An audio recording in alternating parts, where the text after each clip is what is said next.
And we're live. Welcome, everybody, to the show.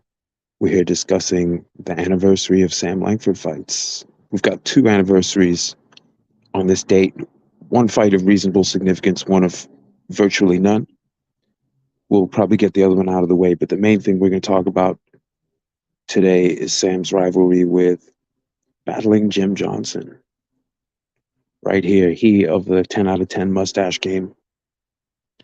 They fought a whole slew of times. What's up, Popcorn? Early in. Let me throw you up here. Oh, nice avatar. Look at you. That's on point, man. That's seriously on point. I need a better avatar. It's just me in front of a sunset. And then I've put Sam Langford, the kickboxer Ernesto Hoost, and the MMA fighter Fedor Emelianenko on there. But I need something a little more innovative. So let's see. We're talking about Langford. I apologize for the repeated delays on this. I've bitten off at least as much as I can chew with this series. Double checking my stats. I've got different charts in different text files that apparently have discrepancies because they were sourced from different websites. So I've been trying to put them all into a coherent form that's consistent. So a couple of these shows I've done in the past, I had wrong stuff on there, or at least things that have either changed or I had wrong in the first place. This, we're talking about the seventh fight between battling Jim Johnson and Sam Langford. They had a long series. Now, the other day we were talking about Jim Barry, the Montana cowboy, who fought Langford a bunch of times, and it was a very one-sided series. Let me pull up the chart of their series. Hold on a second. Give me half a moment. Here we go. Here's the Langford Barry series. Who would I have rather fought, Popcorn? Who do you mean? Between who? I wouldn't want to fight any of these dudes. They're all way tougher than me. But clarify. I'll give you a proper answer if you could clarify. So here's the Langford Barry series that we went through, and I said I wasn't sure if there was a more one-sided series Langford participated in. But of course, I hadn't thought of the Battling Jim Langford series right here, where instead of two draws, Battling Jim only got one draw and the rest losses, at least as far as I can tell. I'm not going to spend, obviously, there are other um, anniversaries coming up over the next year, so I'm not going to go through the entire careers. Oh, me, Langford or Johnson? Probably Johnson. I would have gotten more embarrassed and more like humiliated, but I wouldn't want to be hit by Langford under any circumstances whatsoever. You know, both of them could absolutely wreck me, but Johnson would be less likely to want to, you know, yeah, to keep me out of it. I'm a softie. I'm brittle. So here's the series between battling Jim and Sam. It went entirely Sam Langford's way. You know, he had more competitive series with um, fellow greats Joe Jeanette, Sam McVeigh, and certain other guys like Jack Blackburn. That was a pretty close series, mostly draws. Langford did win one, and Blackburn got the best of him the first time they met in a prearranged draw. That was at the end of the 1903 season, just weeks after Sam had bested the great Joe Gans. Yeah, for real, Popcorn. I'm not joking, man. Leave me out of it. I am so soft. Battling Jim was anything but soft. This guy was, there's a segue for you, right? But so this is, now there are shorter series that Langford had where he won all of the fights. But as far as the long series, this might actually be, I'll have to check though, because there are other dudes he fought quite a few times. But this is certainly one of the more lopsided ones. But shout out to Jim Barry for runner up. He gets the silver award for crushed by the Boston Bone Crusher. So what we're talking about is Langford, you know, and battling Jim, 220, not an unusual weight for him, 230 even, but you know, a good 220, huge fella. Apparently, from what I was trying to read up before the thing, he liked sort of a long guard. Let me see if I got a let me see if I got a graphic of him. Yeah, he's actually here. He's kind of doing it here. In certain fights that he had, guys, you know, he would use that. He had a pretty decent reach. He had a few inches on Langford, but he would use that to keep guys at bay. And so, because he was so big and rugged, if he was on the defensive, he was pretty good at stuffing stuff. And he was a big fella. Here's This is earlier than this fight we're talking about, this 1915 fight. But there's Langford on the right, and then this. I'm not sure when this picture of Jim is from, but you can see he's a hefty fella,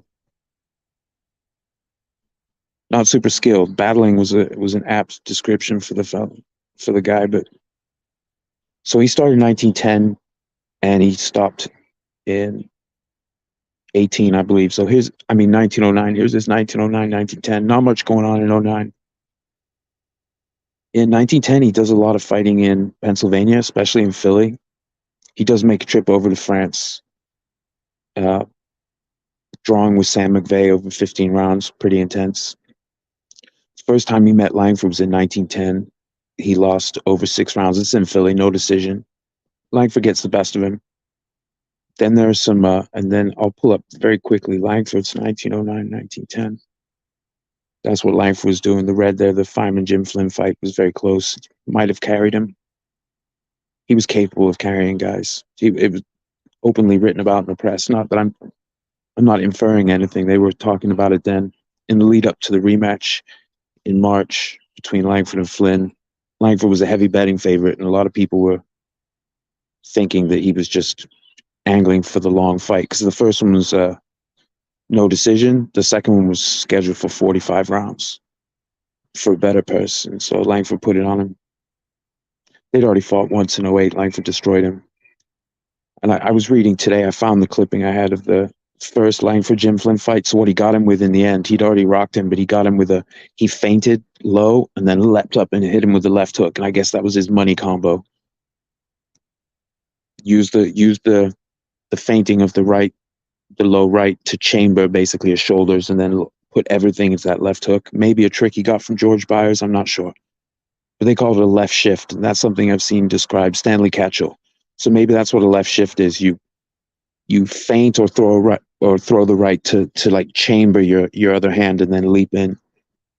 We see guys do stuff like that. I was watching what was it? It was James Toney and what's his name? Michael Nunn. Second to none, was that the dude? That fight was cool, man. James Toney was doing some old school stuff right there, man. He had the craft, but he was doing that. He was rolling and throwing big shots, or he was feinting one and throwing the other. Great stuff, man. He put money in the bank early in the fight, so he was losing on points, but he was like Langford. Tony was willing to invest in body work and stuff that pays off in the long term. Really been enjoying watching as many of his fights as I can lately. He's got a YouTube channel, and he's got all of them. So I'm just going through the whole bunch. It's fantastic. But yeah, Tony, very skilled, but someone who appreciated the old school techniques. And you can see it paid off, not with total success, but he was very good. Let's get back to battling Jim. So, okay, first couple seasons, he fights some dudes, though. Even if they're not all 6 rounds, some are 8. He does go 10 rounds to a draw with Tom Overby in Allentown, PA, but he fights Tony Ross there. Draws with Tony Ross, does lose to Langford. He's fighting some other guys, but not, he loses to Joplin Ghost Jeff Clark. That's another 6-round no decision in Philly. So he's getting his experience. He's a big guy, but he's getting his craft. But at the end of the year, he loses. He gets stopped by Sam McVeigh. They'd already drawn over 15 in France, but then he loses this time. He gets stopped. Sam McVeigh, Hall of Fame heavyweight, one of the greats of a great era. And like we said, Langford's '09 and '10 was hugely successful. For people who would look at it with putting no decisions off to the side, he was undefeated. You count the newspapers. There was one fight where someone got the best of him and he destroyed him about 5 weeks later. So battling Jim going into 1911, 1912, he's fighting in England. Let's see. His whole 1911 is in England, so he gets 3 wins over Fred Drummond, Joey Smith, and Seaman George Pascal. Gets KO'd by Alf Langford and loses on disqualification to P.O. Matthew Curran. Very easy at this time to get DQ'd in England. I think it was for holding and hitting. But hitting a guy when he's down, all that stuff, back of the head, clinch fighting, not clean breaks, you can get DQ'd in England. That's something I've seen in the articles they talk about. It was when Langford and Jimmy Walsh were going over to fight in England. I think it was Jimmy Walsh going over with Langford to fight in England on a card, and they were saying, well, that it's tough on the Americans because of the the style of reffing and the severity of the reffing over there. Anyway, so lots of people fell foul of that. Bill Lang lost on. It might have also been to P.O. Coran. I can't quite remember, but he lost on a DQ on a foul. You know, the fight before losing on a foul to Sam Langford. Although he kind of fouled himself out, he was getting schooled. Langford slipped and he just went for it, but he was getting. But you know, it's real easy at this time. But anyway, Jim's in England. Alf Langford again loses it on DQ. Surprise, surprise. Tom Cowler goes down though, 15 points. 15 rounds. Still in England, Fred Storbeck, I guess he loses on points. Then he's back to the States. He has a couple fights in Philly, another, again, 6-rounders. One of them, I guess, from one of the sites, got the little bit the best of Joe Jeanette. Might be a career high point for him. Certainly impressive, even if it's no decision. But the fact that at least one paper thought he got the best, hey. The other that might be the one where the other one had it a draw. One of them had it a draw, one a win, but anyway, he loses on points in October to Jeanette. Then he stops Black Bill. 6 rounds over Tom Overby and no decision. And then Big Bill Tate stops Big Bill Tate in 2 rounds. Let's find Langford's 11 and 12. Well, in 11, Langford was just ripping his way through the heavyweight division. He gets a win over the great Joe Jeanette to kick off the season. 6 days later, he goes up and schools heavyweight Fred Atwater in upstate New York, I think. Utica. I don't even know how to say that town or city. I think it's upstate New York, though. Fred Atwater. Then he goes to London, England, and smashes Bill Lang, just schools him. Then he draws with Sam McVeigh in Paris over 20 rounds in 4-ounce gloves. Think of that. 20 rounds against giving up. In that fight, he gave up 40 pounds. He came in super trim. He'd already weighed in well over 161 in previous fights, but for that fight, he came in reportedly at like 161. McVeigh was about 201, I think. But that was trained down to fight, 20 rounds against this huge knockout machine, Sam McVeigh. Because McVeigh wasn't like a soft 201. McVeigh was an absolutely rip-jacked 201. He wasn't particularly tall himself. But anyway, so then Langford goes through, stops off Callaway, newspaper decision over Capone in Canada. A couple more wins. Fitzgerald goes down. Farmer Jim Smith plants him. And then the great Philadelphia Jack O'Brien, an older version, but committed to winning the fight. This is a fight that should have happened earlier. When it finally did happen, Langford, O'Brien was trying to be clever in the early couple rounds. I think he was doing all right, but Langford took over. And by the end of it, he got him real good. I think it was a long looping punch when O'Brien was trying to clear space, trying to get out of there. I won't say run because O'Brien was very tricky and very mobile, but he was trying to get out of there and caught an ugly one. Then Langford stops Tony Ross in 6. He draws with Joe Jeanette. This is September 5th, draws with Joe Jeanette. I think one newspaper had it for Langford and another newspaper reported that the consensus ringside was a draw, so we call it a draw for now. And then Tony Capone goes down in 3, another repeat customer. Then he goes to Sydney, he goes over to Australia, and he begins his epic Australian series with Sam McVeigh. Long story short, he loses that first fight. Even though he's leading, he's the aggressor, but he gets pieced up. McVeigh on the retreat, very tricky two-handed puncher himself, straights and lead hooks. Sam gets his face puffed up and everything, so the crowd didn't like the decision, but it's quite probable that McVeigh earned it. The ref wasn't really full of it in this one.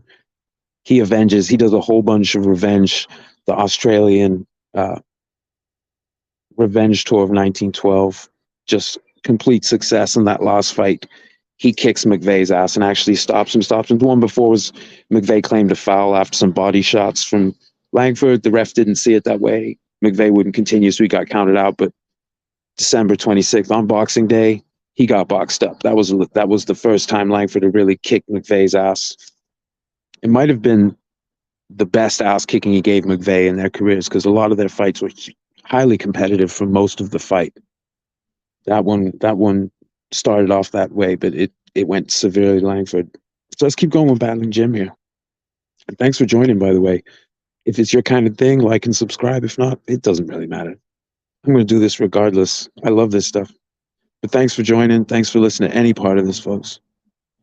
1913, Battling Jim. So Langford's still in.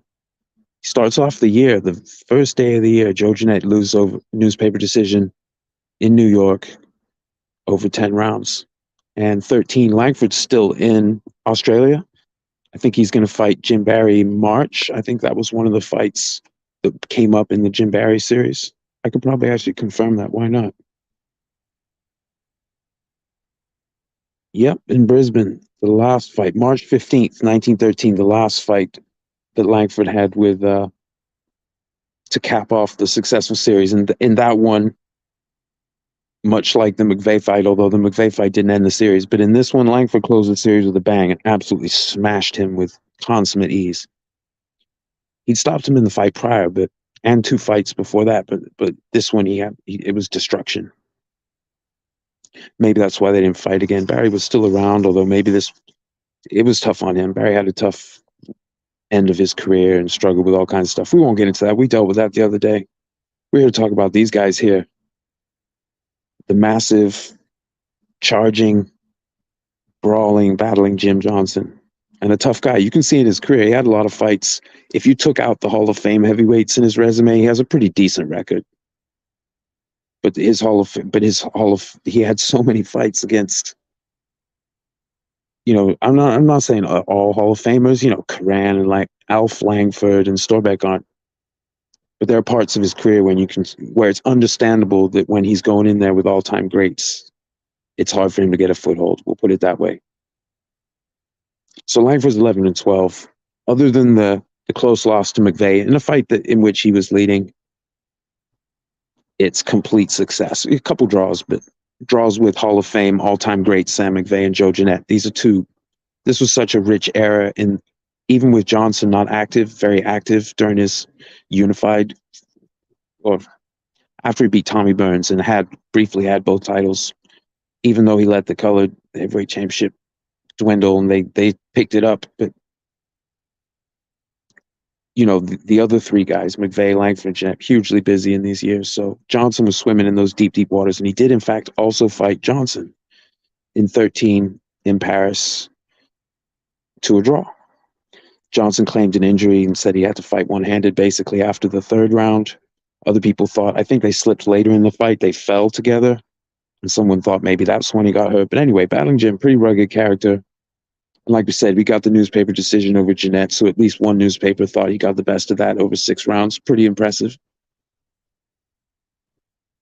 So we'll keep going into 13. So yeah, we touched on 13. So he loses to Jeanette, gets a couple wins over B in different Pennsylvania towns, mining towns, I think both at the time. Another loss to Joe Jeanette, this time in Providence, Rhode Island. So he heads down over from New York, from PA, goes over to Providence. So that's 4 fights in the month. He only wins 2, but the 2 losses to the great Joe Jeanette. If you're not an all-time great, your odds of beating a Joe Jeanette are reasonably tiny. So then he gets some other wins, though. He's fighting in England, several fights, and some fights in France. 1914 is a tough year. But let's look at who he fights in 1914. Let's count just the Hall of Famers, okay? So that's 1, 2, 3, 4, 5, 6, 7, 8 fights against Hall of Famers in a year, which is complete madness. He has 9 fights, 8 of them against Hall of Famers. Sam Langford, then Porky Dan Flynn. He loses to him also in Boston on points. But then Jeanette gets the best of him 3 times in a row. Langford gets the best of him. Then they draw over 12 rounds in Boston. And then in November of 14, Jeanette, they draw over 12 rounds, apparently. And then December 10th, McVeigh gets him over 10 rounds. So he's had a insane year. Langford's 14 was actually sort of a comeback statement year for him. So in 13, he finished out in Australia.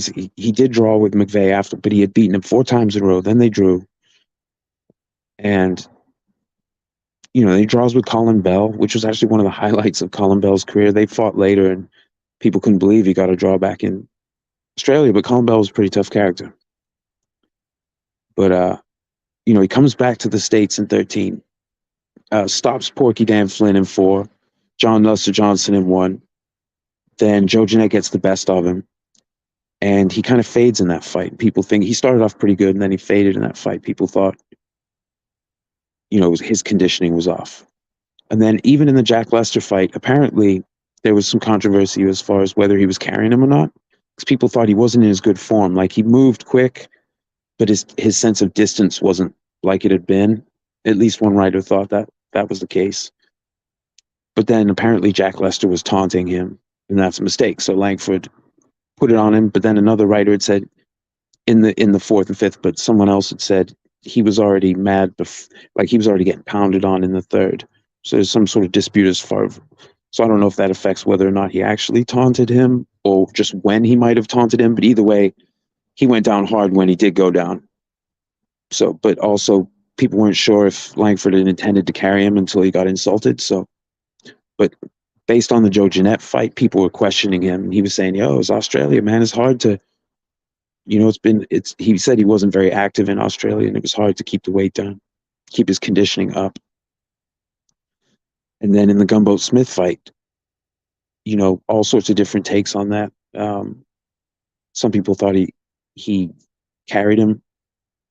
He just said his conditioning again, but like he just got bested. The Gunboat was super tough, but he had the plan to get him, and said he was one of the toughest white dudes he'd ever fought. He gave him a lot of credit. Gunboat was he was a serious fighter, but he gets that back the next year, but at the end of the year, he comes in with a superb performance in an epic fight against the great Joe Jeanette in Paris. And that's one that survives on film. So December 20th, we're going to be looking at the highlights of that while we talk about the fight. I can't wait for December 20th. So we close out the year with a great performance, even though there were huge questions about him. Oh, is he done as the best? Is he gone back a little bit? But then you can see in 14, man, other than a loss to Jeff Clark, which was 6 days after he avenged the Gunboat Smith loss, and he destroyed Gunboat in that fight. And Gunboat, who fought for years after that, said he was all through after that fight. But like, he literally told a newspaper that Sam Langford ruined him in that fight. But that was partly because, so like sort of to paraphrase Clay Morrell's book, Gunboat apparently had been hurting for 3 or 4 days after the first fight with Langford from the body shots, the body punches. And this was a fight Langford was out of shape for. In this fight, Langford came in super crunched down and put it on him like a lot of people didn't get at that time from Langford. When Langford had a point to make, when someone really ticked him off, like Thompson at that fight in not Thompson, who was I saying? The guy he destroyed in the 5th, when he turned it up, when he was getting insulted. Kid Norfolk kind of insulted him. He got the treatment. In this one, Gunboat Smith got the treatment. Then 6 days later, he loses to Jeff Clark over 10 rounds in Joplin, Missouri. The Joplin ghost, Jeff Clark. And Clark basically, even though he got knocked down, I think it was in the second round, Clark pretty much just beat him on points and played an evasive game, and Langford wasn't in good enough shape to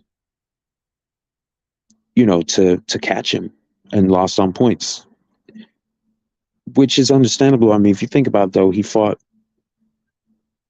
on the October 1st and 6th. Then he had a couple weeks off. He fought on the 20th, Gunboat in Boston. Then he's traveling 1914 style. He has 6 days to go from. It's basically, so the 21st, he wakes up on the 21st, and now he's going to fight on the 26th over Missouri, which is quite a haul at that day, in those days. So, but then he fights again November 10th. He's over in Vernon, California, then San Diego and Vernon again. So he's like, that's in November to close out a season. 3 wins, McMahon, Cameron, and then Harry Wills in sort of a comeback win over Harry Wills. And they'd already drawn earlier that year. And Wills would take over the series, but when Langford still had and like this year, Langford was still on. And so other than the upset loss to Jeff Clark, who just danced uh, and, outpointed him. Clark was a fantastic fighter who hopefully one day will end up in the Hall of Fame. But Langford has a strong 14 season, like a statement season. Whereas you can see Battling Jim had a really crazy schedule, but he didn't have a good year. It wasn't easy on him. But he also got thrown in. Like if we think about Jim's career, yeah, 6 rounders in his first couple of years, a lot of them 6, some for 8 or 10. So this is third and fourth season, and really his second and third full season. And so like whatever, sixth full season or fifth full season, he's like 8 fights against Hall of Famers. Why not? Hey, what's up, Haplo? How you doing, bro? Let me throw you guys up on the screen for showing the love. Yo, you got the tartar sauce avatar. Excuse me, that's hilarious. So anyway, so Jim's 1914, not good. Langford's 1914, a statement when he came back from Australia out of shape. Even though he's mostly successful, like we've said in other shows, the press were pretty harsh at this time. So you didn't have to lose for people to be like, oh, I don't know if this guy's got it anymore, which is pretty wild. So 14 was, other than the Jeff Clark fight, that was some pretty good work, considering all he'd already done. I mean, Langford hit, I'm trying to remember what his 100th fight was, but he hit 100 fights like way before this. In fact, this fight we're talking about with him and Battling Jim, I feel like is like Langford's 166th or 167th fight, something like that.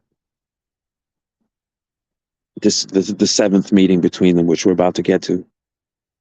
It's been a prelude. So the one we're talking about, so 1915 was a pretty rough year on Langford. The reason is this was the year he realized he was never getting a title shot for the quote unquote world title. You know, the colored heavyweight title, he could fight for that. But once Johnson lost, say on April 5th in 1915, Johnson loses to Jess Willard, 26th round in Cuba, and the color line's drawn up. And then it's 22 years before that line is broken as far as at heavyweight. So this is tough on Langford. The next day he fights Battling Jim. And I'm pretty sure that was and he got it slightly the edge of Battling Jim. Hold on, let me pull up Langford's 15 here. There we go. Small font, busy schedule. So that first fight of 15 with Battling Jim, lackluster, slightly got the edge. But Johnson just lost. Maybe he was off, or it's also Johnson's hugely larger than him. They did that one in New York City, and they said that Sam wasn't. And then, a week after that, he loses the 12-round decision of the great Joe Jeanette. They blame Sam's conditioning on that, or at least partly on Sam's conditioning. So again, it's an issue. Even if he's largely successful, it's coming up more and more. And later on, it would become a meme. But for now, it's just questions or certain writers, but then he keeps proving people wrong. He's still jacking up a lot of dudes along the way. It's not like he's not doing anything while people are asking these questions. He's still winning fights. Just that he was so mythical. Now he's starting to slip and be a little less mobile. And that's true of the way people discuss all kinds of boxers throughout history as they adjust. Like if you go back and listen to some of the commentary, like during George Foreman's comeback, when James Toney got heavy, those guys were harsh too. They were real harsh. So it's not new. Let's see. So then he goes up to, after the Jeanette loss, so not a good fight against Battling Jim, even though he's given up tons of size. Loses clearly outpointed, like 9 or 10 rounds against the great Joe Jeanette, one of their 14 fights. Then he goes up to Montreal and fights Dan Porky Flynn. The ref stops that for inactivity. And then he comes back in June in Brooklyn, and this time he beats up Battling Jim Johnson, who's like not in good shape himself. Rolls of fat, not in good shape, beats his ass. Then he loses an upset to Sam McVeigh, who he's largely gotten the best of in their fights. and it's like, oh man, he's still fighting the same dudes. Then he gets the opportunity to go fight in Denver for the National Athletic Club. So he's off, and he goes to Denver, and he is actually met by a large crowd at the train station because he's famous. You know, he's a famous pugilist, and he's in this town, and there's like hundreds of people going to the training sessions, you know, in the lead up to the fight. But the fight is very quick. It's like half a minute long, including the time it took to like walk out and touch gloves, and I think the count and him leaning on the rope. It was like a very short fight, very one-sided. Absolutely smashed him with ease. But he's got some fans, and he's very popular there. So they bring in Sam McVeigh. He fights Sam McVeigh, and no one's knocked down in the McVeigh fight. It's not like a war, but it's a good exhibition. It's a treat for the fans, and they do have a pretty decent fight. Hold on, we got some commentary here. Oh, Bruce, what's up, man? Just talking about battling Jim Johnson, the 7th fight he had with Langford. Although we're going to, I'm like reading through years of their career, but it helps me remember to keep talking about it. So anyway, so let's see. So we're leading up. We're a couple fights away from this one. So Jack Thompson, he schools Jack Thompson, who they were hoping had moved there and beaten some local lads, and they were hoping he was the next big thing. Langford smacked him, but then he got some fans, so he stays in Denver, fights Sam McVeigh to a draw. Then he has this fight with battling Jim Johnson. 15 rounds. Let me see if I can find where. Hold on one second. I hope I got the. Yeah, that's right. So, to quote Claymore's book, having made a number of fans in Denver and still having difficulty finding new opponents, Langford lined up another fight there for October 18th against battling Jim Johnson in the National Athletic Club. It was, the book says it's their 8th meeting, but I counted what the book's listing says, and it's their 7th. Unless I'm just completely off my noggin. It's the 7th fight they had. It's just a typo, I guess. But apparently there was a lot of pre-fight coverage, and the boxing commission in New York had announced they were going to allow mixed matches in the near future. So that meant potentially leading white contenders could be could be fought by some of these colored fighters, and especially like the winner of this. So anyway, so there was like some larger things. This one was anticipated to be like more of a slugfest. Langford and McVeigh, they knew each other very well. They were both very scientific as well as hard hitting. So it was good, but it wasn't epic. They were expecting this to be epic. A couple thousand fans saw it. And apparently this was 15 savage rounds. They were both on their feet at the close. Langford, Claymore's book says the referee, George English, was the ref. And, Sam got the decision. But apparently it was a badass fight, a savage fight. So it was what the fans wanted. But the 20 rounds he fought, McVeigh had a crowd of like 5,000 to 7,000. And referee Eddie Pitts ruled that one a draw. But no one was ever in serious trouble. So even though it was only 2,000 people saw the battling Jim fight, that was actually a banger, which is cool. And sometimes you'll have that. It's not necessarily the highest level matchups that make the most thrilling matches as they actually happen. In this case, it was like size disparity and Jim's like fighting style, and Langford's hard hitting, but it's also he's trying to hit a guy who's like pretty huge and tough as nails. Because battling Jim's schedule is this isn't a guy who's fighting twice a year, 3 times a year. So battling Jim is not only a tough guy, he's proven durable because he's been able to do this without falling apart or smashing his hands. Because we're talking pretty small gloves at this time. We're talking like there's no like, it's pretty tough. And with this kind of, there's Langford. With this kind of schedule, if you get hurt, you just kind of keep fighting. Unless it's really serious. A lot of these guys had to fight through stuff, or they had to learn enough craft or be robust enough like Jim here to be able to take it. He's putting in some rounds against Hall of Fame heavyweights here. He's not fighting knockout. He's not fighting scrubs.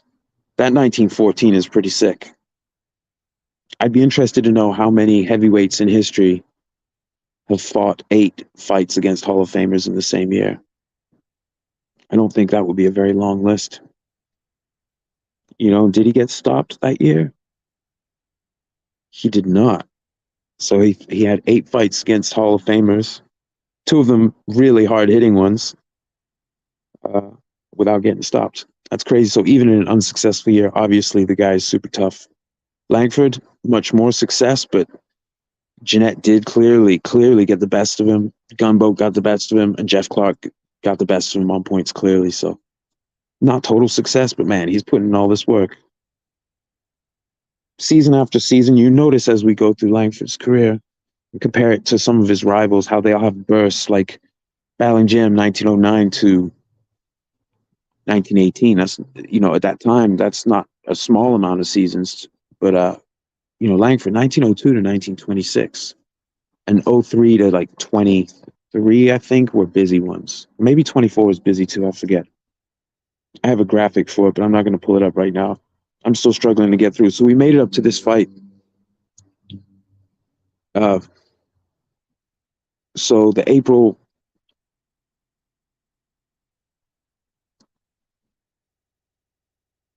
sorry, let me pull up this other graphic. We pulled up Langford's 15. So we got to the fight in Denver. We made it. We made it. So we did get to the fight in Denver. Just briefly going past this, they do meet again at the end of the 16 season, and Langford actually stops him in St. Louis and then opens up.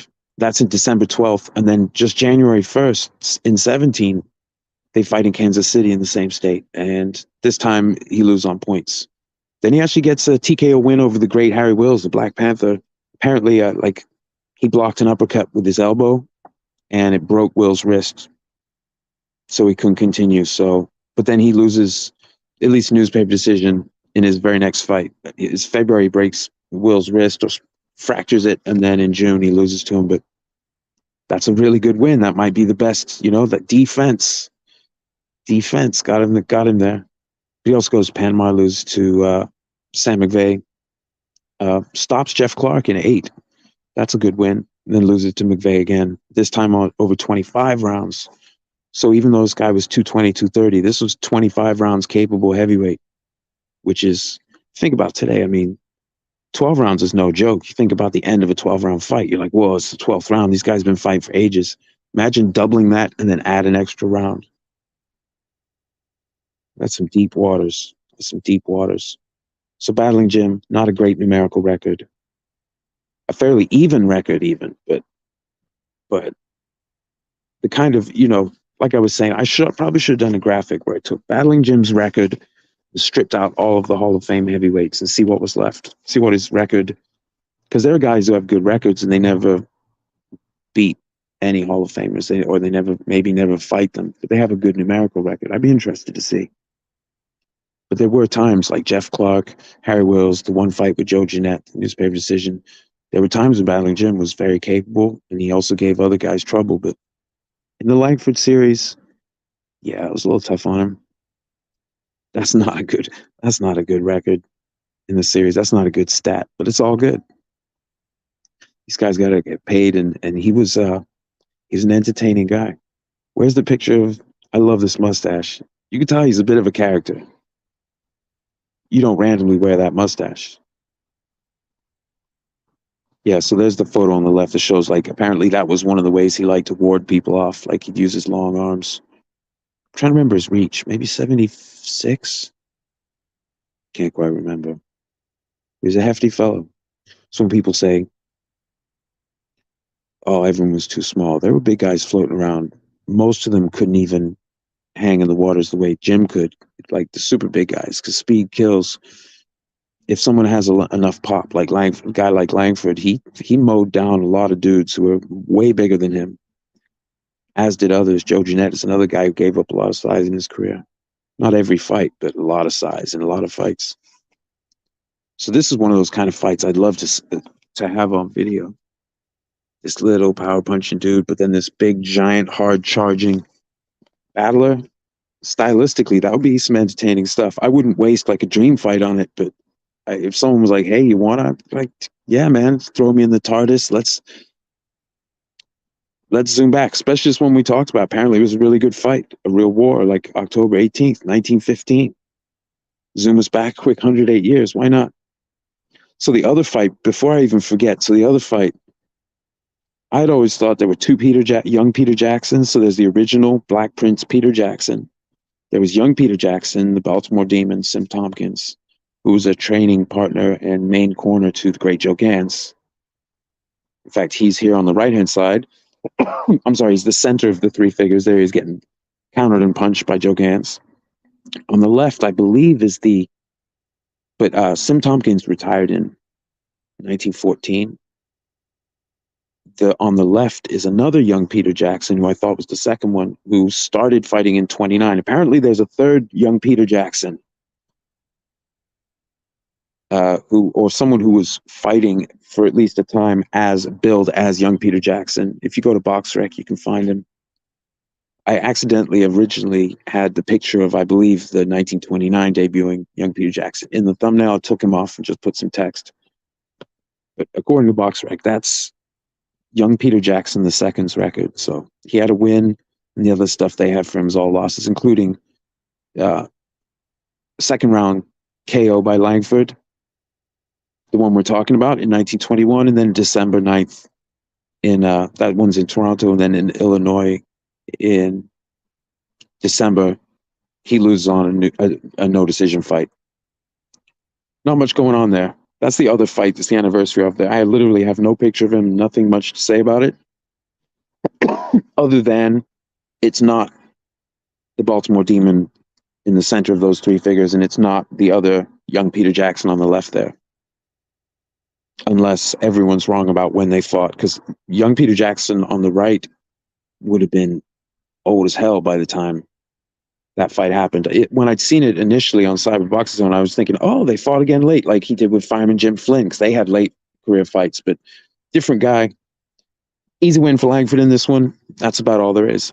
Battling Jim, apparently this fight was not easy. Let me pull up the year again.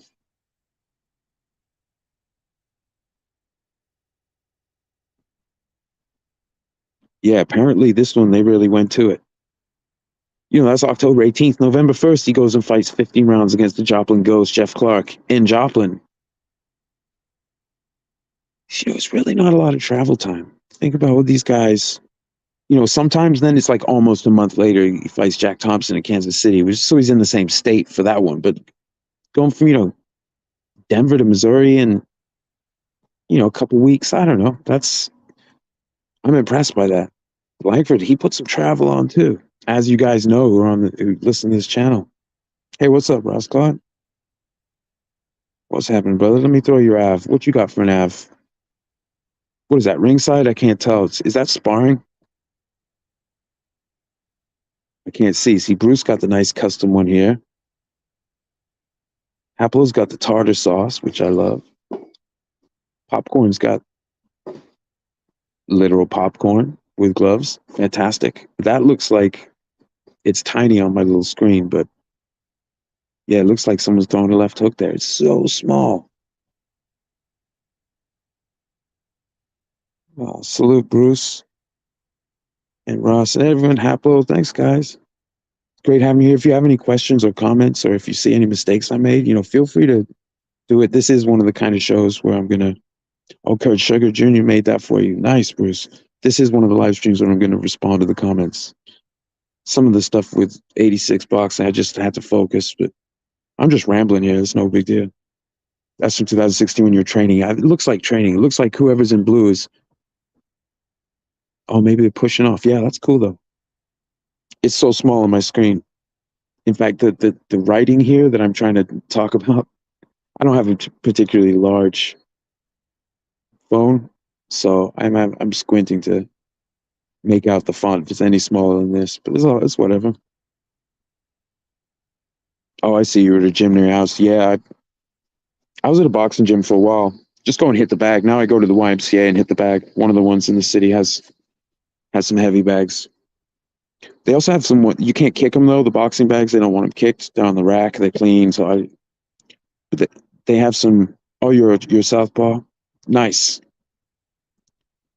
I'm horrible from southpaw, but I do like to switch southpaw in the bag and just throw lots of jabs with my good hand and see how like jabs and double jabs. Well, I might like it. I torture myself with jabs. I'm not very good, but I just my fun. So I feel like jab, double jab, jab crossed, but mostly building everything off jab, jab low kick if I'm allowed to kick the bag.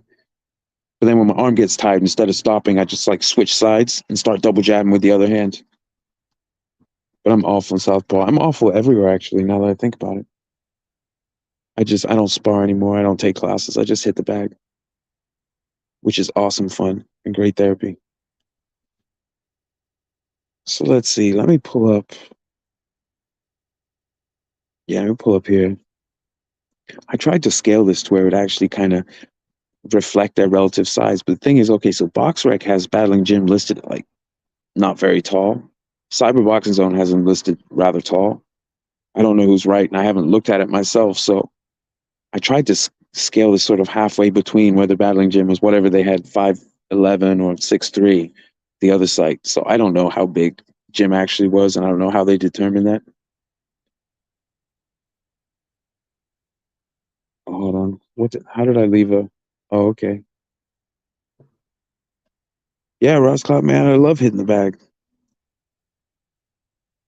I used to like sparring a little bit, but I, I'm not like particularly into pain. I like the pain of like training. Like, if you shin kick the bag enough, it does sort of like glow and your muscles get a little tight.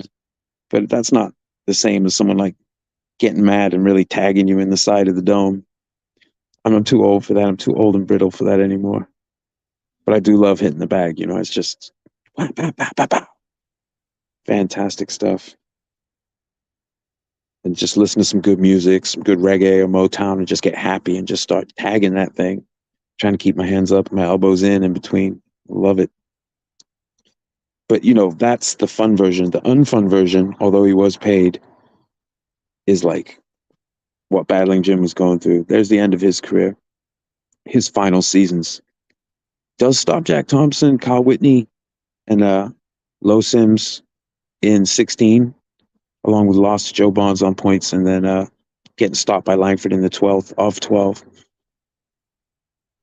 17 is pretty tough, but Langford, he gets the stop. He gets the stoppage over Harry Wills. That's pretty epic. And obviously he blocked something and it caused an injury, but I count that shit. In mixed rules, Chris Weidman shin checked the great Anderson Silva. Silva wasn't turning his hip over quite enough when he was throwing these low kicks, and Weidman did the natural counter, which is you raise up, you try and get the thin part of their shin to kick the upper part of your shin, which is thicker, and it will injure them. And it broke his leg. And people tried to discount that, but I'm like, a shin check is legit defensive technique. And if your defense hurts somebody, right on, I'm sure George Elbows McFadden would give a big old thumbs up to Chris Weidman, but these guys do that. And so in this one, Battling Jim got it done. He was like vicious blocker. In fact, the first time I went down in sparring, kickboxing sparring, no knees, just hands and feet. First time I went down, I kicked someone in the elbow. One of the guys on the fight team in the gym, I kicked him in the elbow, and I went down from my own kick from his. And I might have put a little notch, but I didn't actually. I can't imagine like uppercutting a big guy's elbow like that. Yeah, Ross Cloud. Jim was pretty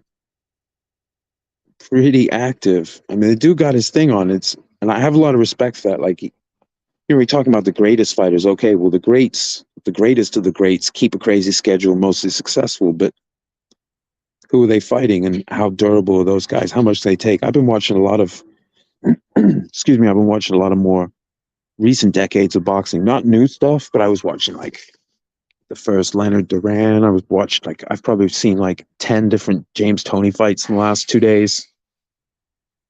And yeah, some of these guys are super durable who end up losing and maybe not remembered as greats, but they might have given really, really tough fights to great fighters.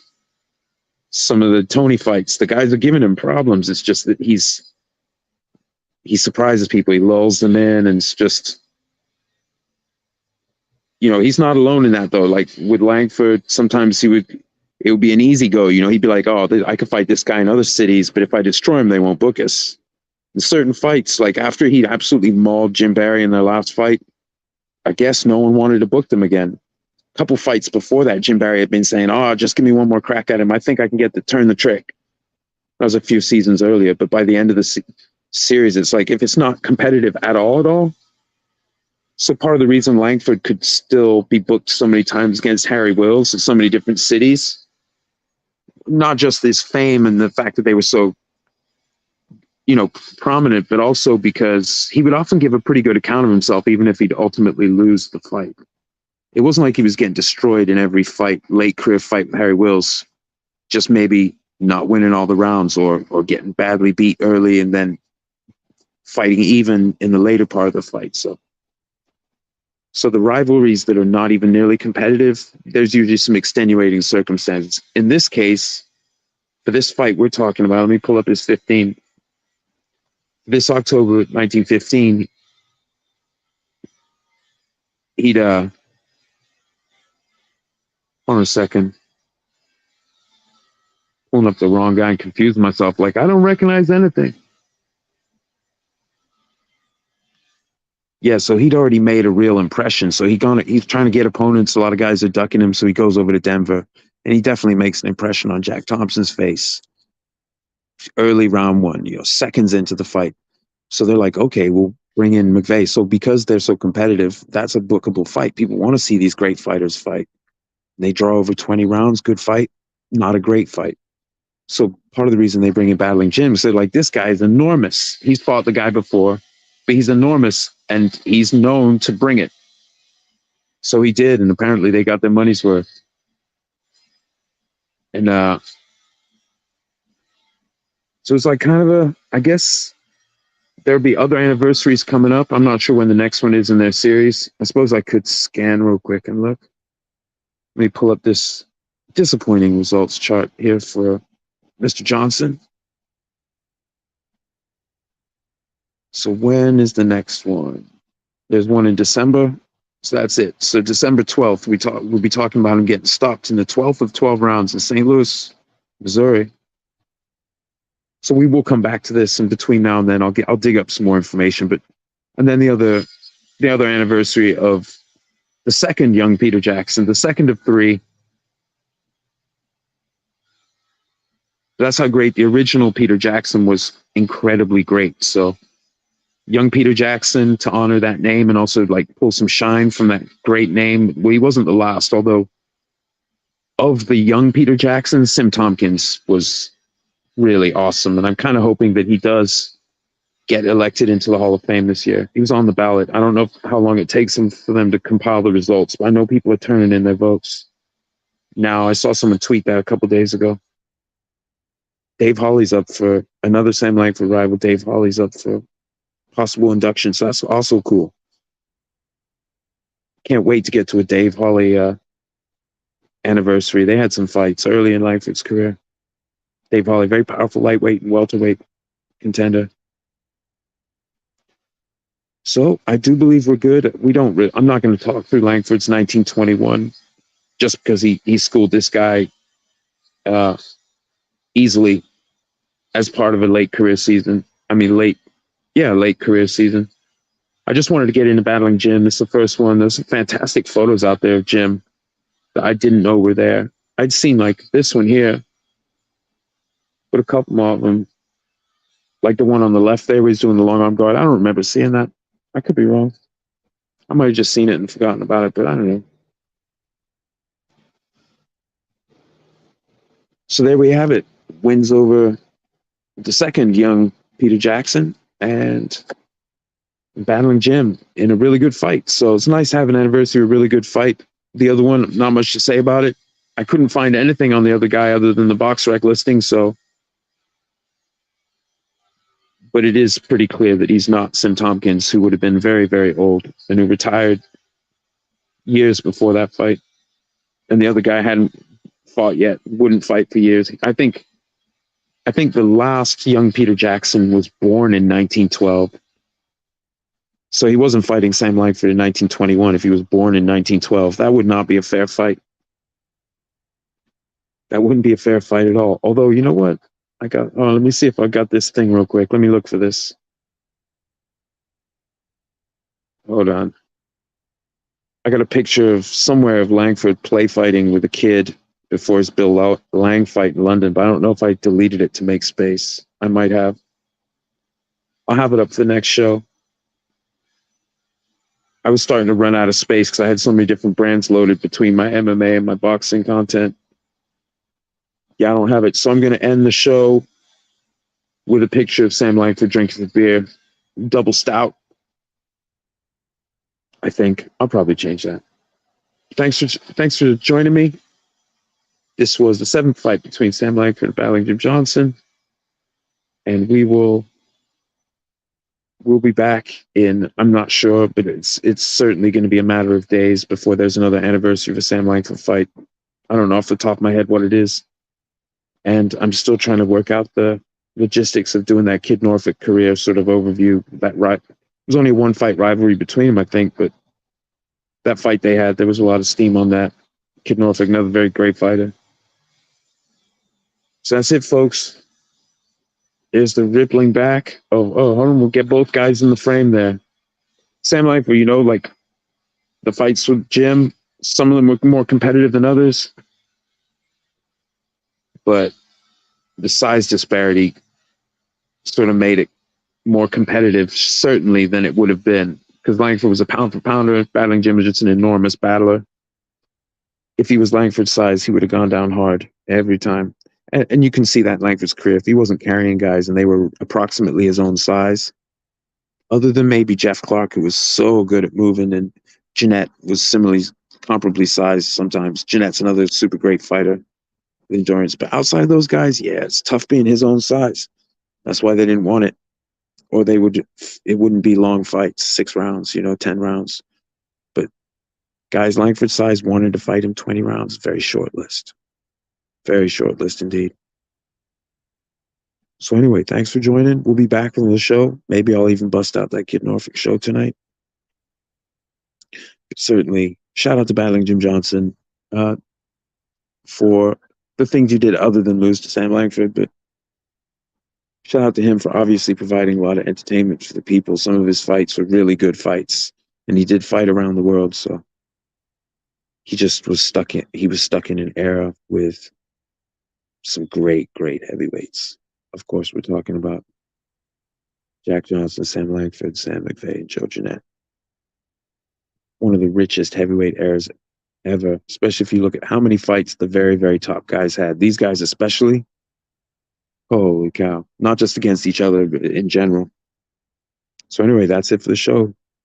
And shout out to the boxing librarian, Scrapbook Boxing. Shout out to you guys for being in the chat. I'm supposed to go to the chat and shout you out by name.